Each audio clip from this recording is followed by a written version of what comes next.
আপনারা দেখছেন জি live news. বিদেশি নাগরিকদের প্রতারণার ছক। বিশেষ সূত্রে খবর পেয়ে এই প্রতারণা চক্রের হদিশ পেল আসানসোল দুর্গাপুর পুলিশের সাইবার থানা।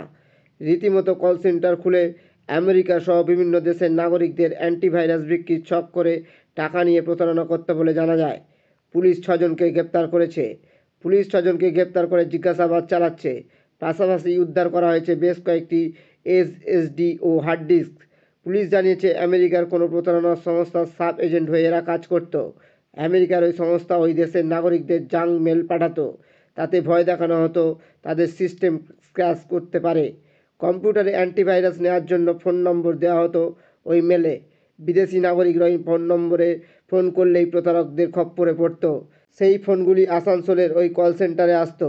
টেলিকলাররাও নিজেদের নাম পরিবর্তন করে বিদেশিদের নাম নিয়ে ফোন করত। এই আন্তর্জাতিক প্রতারণা চক্রের সঙ্গে আর কেউ জড়িত আছে কিনা তা জানার চেষ্টা করছে পুলিশ।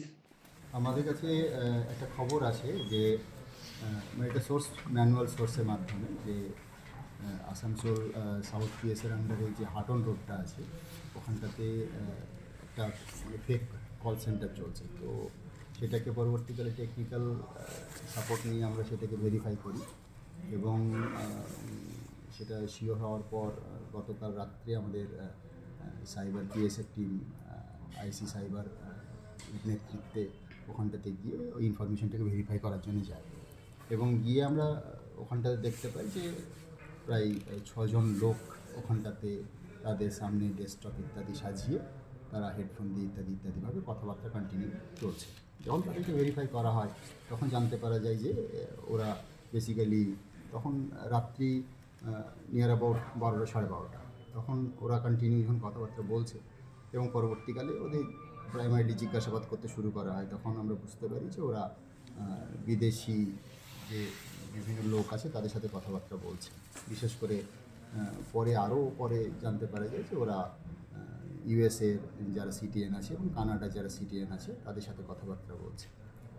তো আরও যখন জিজ্ঞাসাবাদ করতে শুরু করা হয় তখন আস্তে আস্তে আসল ঘটনা বেরিয়ে আসতে শুরু করে যে ওরা আস্তে আস্তে স্বীকার করতে শুরু করে যে টেকনিক্যাল সাপোর্টের নাম করে ওরা বিভিন্ন ফরেন কান্ট্রি বিশেষ করে ইউএসএ এবং কানাডার যে সাধারণ মানুষ আছে তাদেরকে টেকনিক্যাল সাপোর্টের নাম করে তাদের সিস্টেম ইত্যাদি হ্যাক করে নিয়ে তাদের যে কম্পিউটার সিস্টেম যেগুলো থাকে সেগুলোকে তারা হ্যাক করে নিয়ে অ্যান্টিভাইরাসের নাম করে আর কি হ্যাক করে নিয়ে তাদের কাছ থেকে একটা মোটা টাকা তারা এটাকে দাবি করে আর কি। এটা প্রাথমিকভাবে জানতে পারা যায় এখন পর্যন্ত। ম্যানুয়াল ইনফরমেশন আমরা পেয়েছিলাম, তার উপরে আমরা কিছু টেকনিক্যাল সাপোর্টও আমরা এতে কাজে লাগাই। তারপরে সেই টেকনিক্যাল এবং ম্যানুয়াল যে ইনফরমেশন সেই ইনপুটটাকে ভেরিফাই করার জন্য আমরা ওখানে যাই। এটা মোডাস অপারেন্ডি আমরা পাচ্ছি আর কি। এদের সাথে বিদেশি একটা এজেন্সি যেটা আছে, যেটা ওরা এখনও পর্যন্ত বলছে যে ইউএসএতে অবস্থান করছে, যেটা ওদের মাদার এজেন্সি। ওরা নাম বলছে সোরপ্লেক্স বলে একটা কোম্পানির নাম বলছে। বেসিক্যালি এই কাজগুলো ওদের ভার্সন অনুযায়ী এখনও পর্যন্ত যে সোরপ্লেক্স বলে যে কোম্পানিটা ওরা যেটা দাবি করছে যে আমেরিকাতে অবস্থান করছে, ওরাই কাজটা করছে ওদের এজেন্ট হিসাবে। এরা এখানটা থেকে কল করে মানে এটা কলার হিসাবে কাজ করে মানুষকে চিট করার যে কাজটা এরা এখানটাতে বসে কাজটা করছে। কি ওখানটাতে গিয়ে যেগুলো আর কি পেয়েছি আর কি ফর্মাল ওইগুলো মেনটেন করে, তার মধ্যে আমরা পেয়েছি মোটামুটি প্রায় 8টা এসএসডি পেয়েছি এবং 4টে হার্ড ডিস্ক পেয়েছি, কিছু ডায়েরি ফাইল ইত্যাদি পেয়েছি এবং আরও বেশ কিছু অ্যাক্সেসরি আমরা পেয়েছি। সেগুলো ওদের কাছ থেকে আমরা সিজ করতে পেরেছি। कि अब मतलब अभी तो ये तो पहला स्टेज है, वेरी प्रिलिमिनरी स्टेज। तो अभी हमारा इन्वेस्टिगेशन चल रहा है सर। ये उसके बारे में मैं थोड़ा बोल दूँ। ये जो সোরপ্লেক্স যে কোম্পানিটার কথা ওরা বলছে, ওরা বেসিক্যালি আমেরিকান সিটিজেন এবং কানাডা সিটিজেন থেকে ব্লাস্ট মেল পাঠাতো আর কি। ব্লাস্ট মেল পাঠিয়ে যে তোমাদের কম্পিউটার ইত্যাদি ভাইরাস অ্যাফেক্টেড হয়েছে, ইমিডিয়েটলি যদি সেটাকে রিকভার না করা হয় তাহলে ক্র্যাশ করে যাবে ইত্যাদি এবং তার জন্যে তোমরা এই নাম্বারে ফোন করো বলে এরকম টাইপের মেল পাঠাতো, যেটা এখনও পর্যন্ত জানা যাচ্ছে। এবং যে নাম্বারগুলোতে ফোন করার কথা বলা তো সেই নাম্বারগুলো আমরা দেখতে পাচ্ছি যে এদের নাম্বার দেওয়া থাকতো, যাদেরকে আমরা অ্যারেস্ট করতে পেরেছি। এদের কাছে যখন কল আসতো তখন এরা ওই সিটিজেনদের, কানাডা হোক বা ইউএস হোক, তাদেরকে বিভিন্ন রকমভাবে কথার মাধ্যমে প্রলোভন ইত্যাদি করতে শুরু করে যে তাদের সিস্টেম নষ্ট হয়ে যাবে, হ্যাক হয়ে যাবে, ইত্যাদি ইত্যাদি হবে। এইটা করে তাদের সাথে কমিউনিকেশনটা যখন করতে শুরু করতো, তারপরে এরা ওদের সিস্টেমটাকে এরা কন্ট্রোলের মধ্যে নিয়ে নিত, টিম ভিউয়ার ইত্যাদির মাধ্যমে নিয়ে নিত।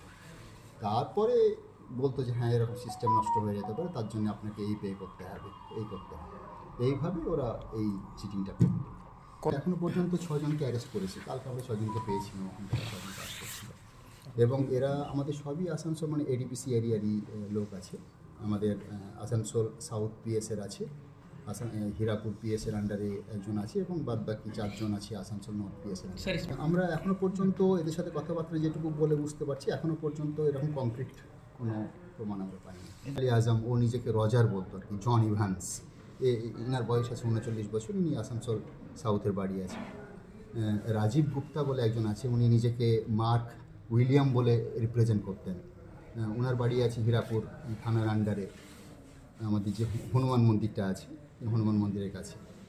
মোহাম্মদ মুক্তার বলে একজন আছেন, যিনি নিজেকে রিপ্রেজেন্ট করতেন জেমস বলে। ওনার বাড়ি আছে আমাদের আসানসোল নর্থ পিএসের আন্ডারে, কুরেশি মহল্লা বলে যে জায়গাটা আছে সেখানটায়। তারপরে আছে 4 নম্বর আছে সৈয়দ রিজভি, যিনি নিজেকে রিপ্রেজেন্ট করতেন ট্রেভার স্মিথ বলে, এবং ওনার বাড়ি আছে আসানসোল নর্থ পিএসের আন্ডারে ওই কুরেশি মহল্লাতেই। তারপরে আছে মোহাম্মদ রিজওয়ান, যিনি নিজেকে অ্যালেন ওয়েবার বলে রিপ্রেজেন্ট